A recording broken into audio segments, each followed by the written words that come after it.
And this is this evening's entertainment while I'm lying here for half an hour.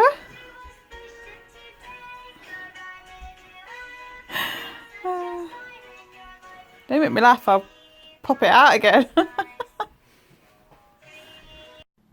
Today is Sunday the 12th of May and I thought I'd give you a bit of an update. Last time I spoke to you, I told you that 10 of the eggs they got in the lab from the egg collection that was on Wednesday, 10 of them had been fertilised. So today they gave me an update, but mostly it was just to confirm an appointment for tomorrow to put the eggs back in, or the egg back in.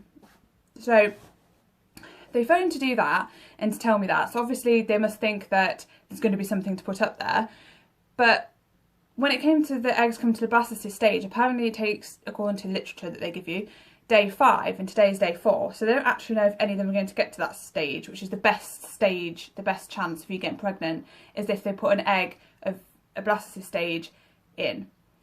But they rate them from like A to C, and A to C is the ones that they put, you know, that are okay to go back in, whereas the ones less than that, up to like F, D and F I guess, they can't, and there's like not really very much chance of you getting pregnant with them, so they just like discard them or whatever, and they're not good enough.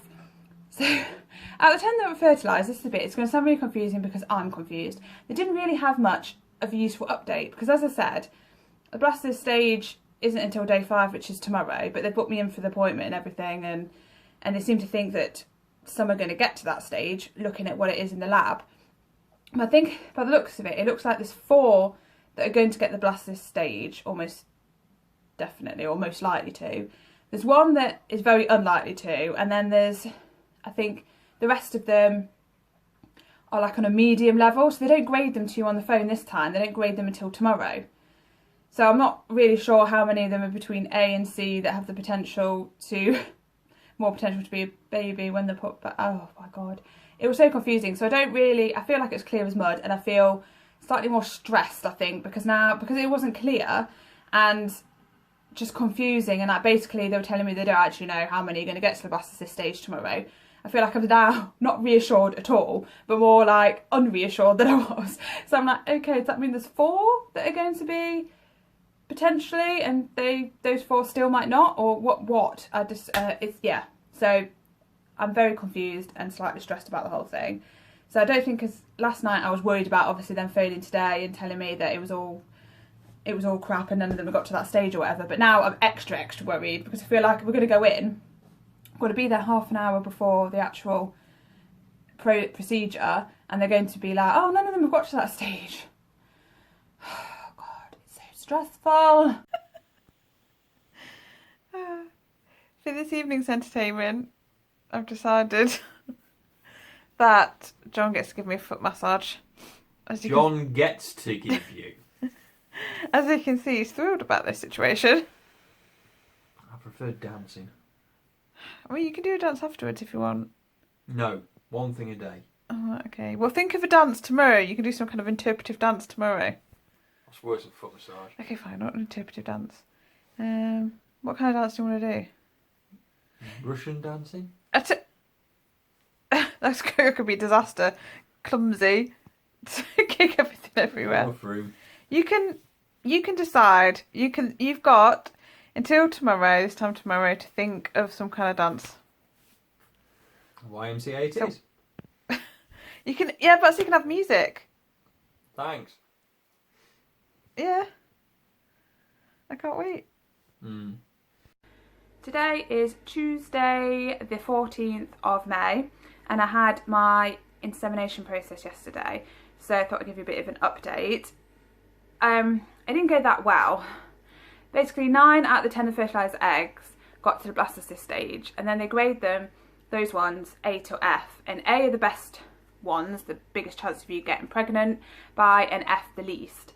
And the ones A to C are the ones that can get frozen for future treatments. We only got 1 as a C grade, 2 as a D, 1 as an F, and all the rest as E, which means that none of them are suitable for freezing, because the C is obviously the one that's gone back in me, along with also a D to try and increase the chances of me getting pregnant. The woman said she'd be fine with having just the one with a C, but having the D put in there as well increases the chances by like 5%, which isn't amazing, but it's better than 0%. And since this is our only shot, because I don't have £12,000 to spend on IVF treatment, this is our one and only shot. So obviously we knew we were coming to the end one way or another of our fertility treatment, because we've already done we've obviously been trying for like a year and a half, then done 3 rounds of IUI last year, and now we started the IVF. But I think both of us hoped that we would get 3 shots at IVF because we'd have some that could be frozen, but there isn't any to freeze. So this is it, basically. And it's a bit of a shock, and it's also a bit upsetting, because now it's like we'll wait 2 weeks before we can take a pregnancy test, and then we can find out whether this has worked, and that's basically going to be our answer. Because yes, technically there's nothing wrong with me and John, so there's no reason why we can't get pregnant naturally. And obviously we've had to use like barrier protection going through the IVF, so we've not been trying for this and various other things with IUI where you can and can't and all this kind of thing. So it's not been constant over the last year and a half that we've been trying.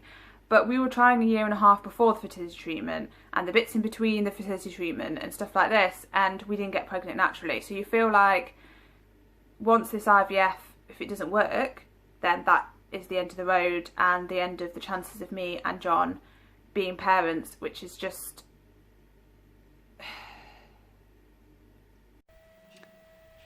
So while I'm lying here letting the pessary do its job this evening, I've got John doing jobs, tasks and chores downstairs. He's hoovering, and Molly's keeping me company instead. You're cuter though, aren't you? Yes you are. Yes you are. Today is the 25th of May, which is the day before we're supposed to take the pregnancy test. So it's been 2 weeks since we had the treatment, so that everything was put back in me. I have to say I've had a little bit of anxiety about it the last couple of days, because before that I've managed to distract myself really well. Just when I had my first treatment of IUI, it was the most anxiety ridden. I was constantly thinking about everything that was happening to my body, and does this mean I'm pregnant, or does this mean that I'm not pregnant, and literally driving myself insane. But I've managed to avoid that this time, and this is mostly because we've just come back from Paris, so we had a few days in Paris, so there was a lot of distraction there, so we're in a different place. And even though I still had to do obviously the pessaries, which was interesting when you're on holiday and you've got to lie down for half an hour once you've had it, and so obviously like they're an hour ahead, so you have to reset your alarm to remind you, and then you've got to make sure you're back at the hotel in time to actually have it, and then, you know, so it was interesting, but we managed to do it. I also managed to stick to everything that they, you know, the hospital, well, the clinic told me to do, so that all the tablets and stuff, I've been sticking to all that, the things they said to not eat or not to do and things like that, I've stuck to all of that the whole time. I've not been jogging for ages because they said it's probably best not to at this stage, so I've not. You know, they said walking's fine, so I've been doing walking. You know, they've said don't have a lot of things that, you know, you wouldn't have in pregnancy, like the mayonnaise and all that kind of thing. They're like, don't have that and all this. They gave you like a list of things. So I've been doing all that and sticking to that. But tomorrow is the day that we're going to actually find out whether we really are at the end of the line or not. And it's kind of scary. I felt worse about it yesterday. Today I actually feel quite about it, because whatever happens on that pregnancy test is going to decide everything, because sorry, as I said before, we can't afford to do any more fertility treatment, because as I said, it's like £10,000 to £12,000 for one lot of fertility treatment, and that's without the cost of freezing any eggs, which obviously we couldn't with ours. So you just don't know what's going to happen. It's a massive cost, and we don't have that kind of money, and it's unfair to ask parents and things to help out and that with that amount of money. That's a lot, and I'm not sure that they would necessarily be able to do that anyway, even if they split it between them. It's a huge amount of money, really, isn't it? So yeah, so we're going to find out, because I know they say because there's nothing technically wrong with us that there's no reason why we can't conceive naturally, but we haven't all this time, so what's to say that we're going to afterwards? And I think part of you is just like, you've done so much, injected yourself and, you know, put all things inside, up you, and been poked and prodded, and everyone's been in between your legs, and you've cut down on this kind of food and done that kind of food, and done exercise at this point but not exercise at that point, you've taken these tablets, you've done everything possible that they, you know, the professionals have told you to do to try and get pregnant, and it's not working. So you feel like you just kind of want your body and your life back if you find out that you're not getting pregnant, and you just want to not have to think constantly about, right, oh, this is the week that I can get pregnant, these are the key times, this is when I'm ovulating, so this is when we've got to have sex. It just takes everything out of it, all the spontaneity, the fun, the everything out of everything, doing this. So I think part of me is kind of like, well, if this is a negative result, I want my life back, because rather than to keep pushing it, something that clearly is not meant to be, I guess. But I so want it to be. And it's just that whole disappointment and the heartache of this struggle that we've had for the last, what, 2.5, 3 years. And it's going to come to a conclusion tomorrow, really, and that's kind of scary. And it is heartbreaking when you get your period every month when you're trying anyway, and it never gets any less heartbreaking no matter how many periods you have. It probably gets more so, because obviously at the beginning you're like, oh, it doesn't matter, it's really early. The next time, yeah, you know, we've only been trying a couple of months, 3 months, and then gets close to the year and you start to get a little bit worried about it, but you're like, well, not everyone conceives within the first year, so it's fine. And then it just gets more and more stressful, more and more heartbreaking, because every single time you start your period each month is a tiny little bit of hope that goes with it of you ever getting to be a parent. And tomorrow really is the deciding factor whether being a parent is going to be something that me and John are going to get to do. We might not do, which means we're going to have to sort of think of other things that we're going to want to do with our life, probably travelling, because there's going to feel like a hole, because you've been aiming for this for so long, and then it could just all be for nothing. And that's just quite a scary thought, and also a little bit heartbreaking. And I think if the result's not good tomorrow, it's going to take us a while, and I'm glad I'm not at work again until Thursday, because I think I'll just be like, no, I just want to... It's going to feel like a grief, because you're basically being told that you're not going to be able to have kids. That's basically what I feel like the pregnancy test is going to say. It's either going to say you are going to be a parent, or you're not going to be a parent. And that is what's so heartbreaking, scary, and it's going to, I think, feel a bit like a grief. So we'll see what happens the next time I talk to you. It might be a few days if I don't feel like I can talk about it, or maybe I'll just be like uber excited and want to come in here straight away. Not that you'll see these videos till many weeks, months after I filmed it, but anyway, fingers crossed for me, people, fingers crossed. It has been a week now since I took the pregnancy test. I was shaking so much. Literally, I was just so scared. I thought, this is it, this is going to be our only chance. And you know, I was just so nervous, I was literally shaking. And I got up at like 6:10 because I need to take the pessary thing at 6:30 and set my alarm for 20 past anyway, because I get to toilet, whatever. But because obviously I was like thinking about it a lot, I couldn't sleep very well, so I ended up taking it dead early, because obviously it needs to be the first time I need to go to the toilet as well, so first thing in the morning. So I took the test, and you know, it was whirling around, working. I don't know how I managed to take the test, because I was like shaking.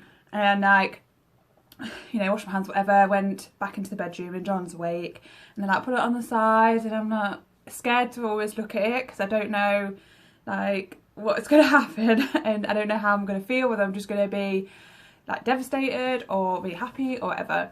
Anyway, I eventually decided to like peek over it. It seems to take forever to whirl around to actually work, and then I peek over at it and I can see there's something written on it, and I was like, but it could just say, you know, nothing or whatever.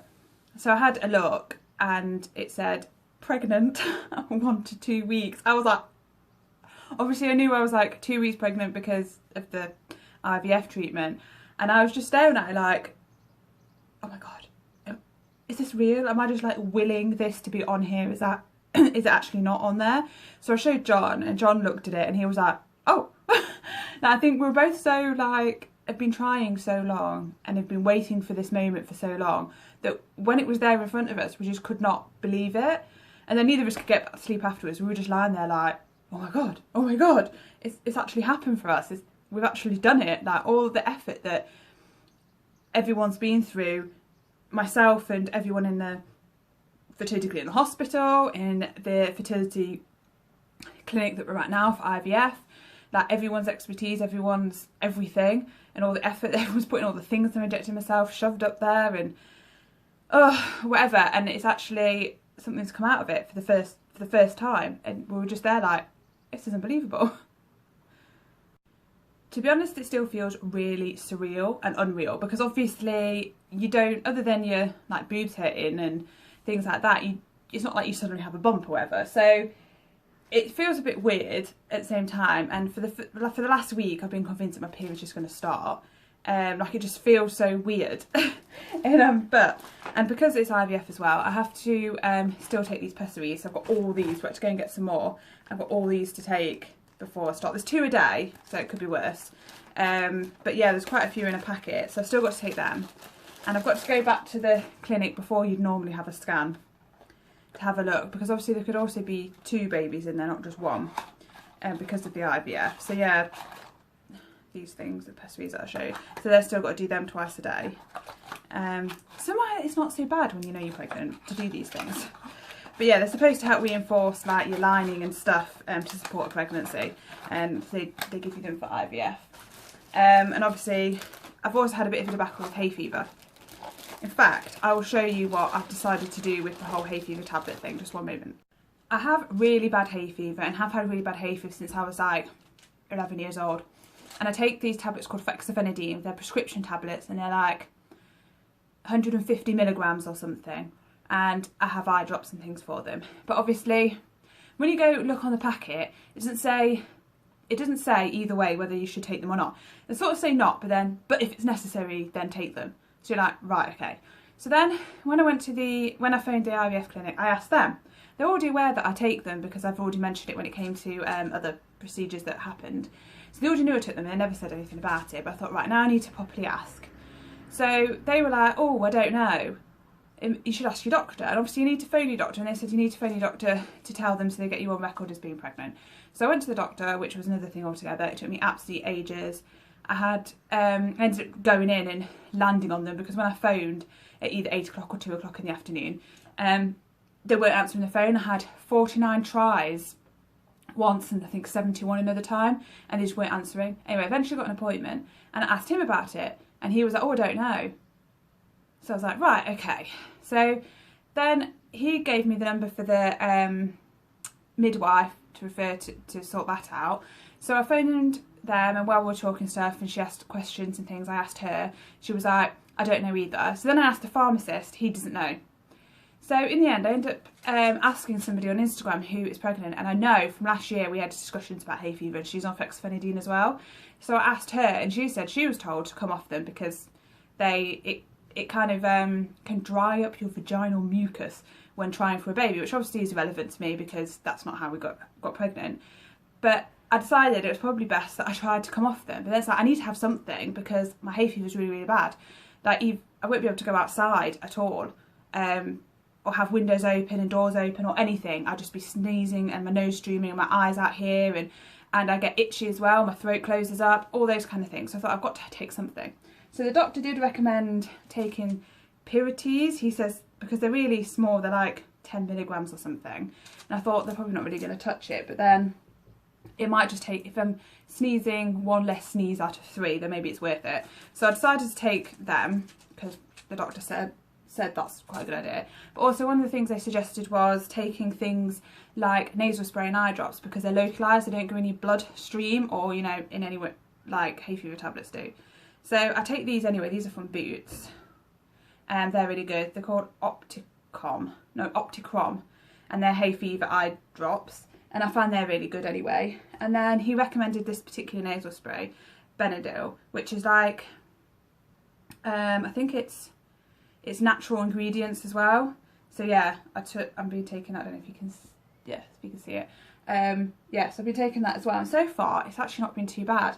I mean, the weather's not been absolutely brilliant. It's sunny today and windy, and I am sort of, I'm not sitting outside in the garden or anything like that. And then I can feel it a bit when I go and take Molly out, and I'm like, I'm not going to sniff when I go outside, but I'm not streaming nose or watery, runny eyes, because sometimes my eye just waters randomly when hay fever is really high.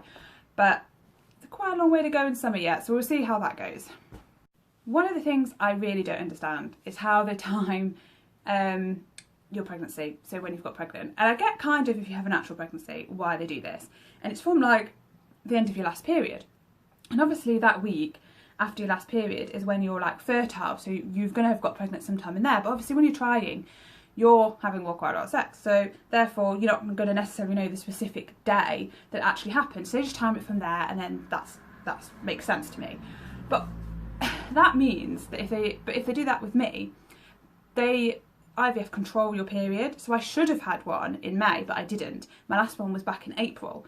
So according to the official way, I should be 7 weeks, almost 7 weeks pregnant. Except of course I'm not, because they put everything in me 3 weeks ago. So I'm 3 weeks pregnant. And I know that as a fact because they did that obviously, and you have to have, like, if you're going to have sex, you have to have barrier, as they call it, during it, so that you don't mess everything up by potentially getting pregnant beforehand or having the sperm up there, whatever. I don't know why, but they tell you not to. So unless you have a barrier. So therefore, I know I can't possibly be pregnant before that, for instance. And obviously it says 1 to 2 weeks on your pregnancy test as well. So you're very specific about it. And even if, like, you time it from when they take the eggs out, because then obviously they fertilise it then, and then they grow it a bit in the lab. That was only a few days before that, so I'm still only, like, just over 3 weeks. It just seems really silly to time it. It's almost like they're just doing it from people who get naturally pregnant, because that's, like, more the norm. So everyone else who has fertility treatments to get pregnant, they time it just the same way. They don't really do it differently. So it just seems a bit ridiculous. So when I went to the doctors, he obviously asked when my last period was, and obviously I've got everything in on my phone because I haven't had fertility treatment. Everything's on there because I ask you so many questions about it and things through the years and that, so everything's that properly documented. And they and then he was like, oh, I'm surprised you're not feeling ill, because they say that, you know, you might start feeling ill at sort of 6 weeks. And I'm like, well, I'm 2.5 weeks, so I'm not going to, am I? But according to their statistics, it's like 7 weeks, so therefore I should be. It's just the most ridiculous thing ever. And I'm sure I'm not the only person who thinks this or has thought this in the past. But it just seems very, very silly to do it this way when you know specifically when it has been. I mean, obviously you might not, so then fair enough, do it this way. But most people know, well, I say most people who have had fertility treatment know when it is they've got pregnant. So it just seems very silly. Anyway, I'm going to leave this vlog here. I am going to carry on with the vlogs during pregnancy and whatever, and talk about it. I figured that if I do it on here, that means that people who don't want to see it because it, you know, they're going through fertility treatment, it's too upsetting, and they're just trying to, like, focus on their own thing and stuff like that, it means that they'd have to actually find it. So I'm not really going to put anything about any of this on Instagram itself, other than to tell you that there's a vlog up. So if you do want to watch them, then I guess if you're looking via Instagram, is to look for it at the bottom of the post, because I'll be talking about other things, and I'm not going to be talking about it that much on Instagram for that reason, because I found it hard looking through everyone's posts and just seeing everyone was announcing they were pregnant every 2 seconds, and it was always, you could guarantee someone was announcing they were pregnant when I had a scan for something, or we got some, like, not so good news about the fertility. And there's so many people who've been pregnant, had a baby, the baby's like a year old in the time that we have been going through all of this. So I know how hard it is, what a horrible road it is, and I don't want to shove any of this in anyone else's face, because enough of it's on social media as it is without me adding to it. So that's why I'm going to be doing the vlogs talking about it rather than Instagram, because you will have to actually search for it to see it. And obviously if you don't want to see any of it, you don't have to, and I completely understand if you don't want to watch any of this completely.